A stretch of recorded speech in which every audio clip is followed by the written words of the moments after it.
ചൊവ്വാഴ്ച സ്വകാര്യ ബസ്സുകൾ പണിമുടക്കും. 22 മുതൽ അനിശ്ചിതകാല സമരം നടത്തുമെന്ന് ബസ് ഉടമകൾ വ്യക്തമാക്കി.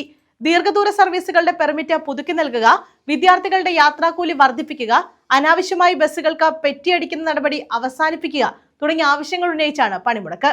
സംസ്ഥാനത്ത് സർവീസ് നടത്തുന്ന 7000-ഓളം ബസ്സുകളാണ് ചൊവ്വാഴ്ച പണിമുടക്കുന്നത്.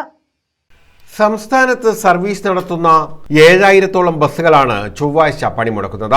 സർക്കാർ സ്വകാര്യ ബസ്സുകളോട് കാണിക്കുന്ന ചിറ്റമ്മ നയത്തിനെതിരെയാണ് സമരമെന്ന് Kunnathur Karunagappally taluk private bus owners association president Kumbalath Rajendran, secretary Ashraf Safa എന്നിവർ പറഞ്ഞു.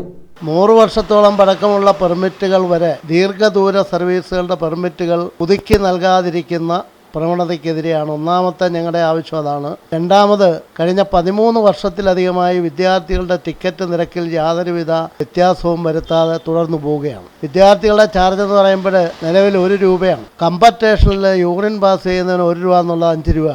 പക്ഷേ ഇപ്പോൾ കേരള സംസ്ഥാനത്ത് ആകെ 1 രൂപയ്ക്ക് വിലയുള്ളത് സ്വകാര്യ ബസ്സുകളുടെ കൺസെഷൻ മാത്രമാണ്. ഞങ്ങൾ സാധാരണക്കാരുടെ ബസ് ചാർജ് വർദ്ധിപ്പിക്കണമെന്നുള്ള ആവശ്യം ഞങ്ങൾ ഉന്നയിക്കുന്നില്ല. വിദ്യാർത്ഥികളുടെ ചാർജ് വർദ്ധിപ്പിക്കുന്നതിന് വിദ്യാർത്ഥികളുടെ നല്ലൊരു ശതമാനം വിദ്യാർത്ഥികളും അനുകൂലമാണ്. എന്നിട്ട് പോലും അതിന് ഗവൺമെൻറ് തയ്യാറാവുന്നില്ല. വിദ്യാർത്ഥികളുടെ യാത്രാക്കൂലി വർദ്ധിപ്പിക്കുന്നത് സർക്കാരിന്റെ പരിഗണനയിലെന്ന് നേരത്തെ ഗതാഗത മന്ത്രി വ്യക്തമാക്കിയിരുന്നു. ആവശ്യങ്ങൾ അംഗീകരിച്ചില്ലെങ്കിൽ ജൂലൈ 22 മുതൽ അനിശ്ചിതകാല സമരത്തിന് ഒരുങ്ങുകയാണ് സ്വകാര്യ ബസ് ഉടമകൾ.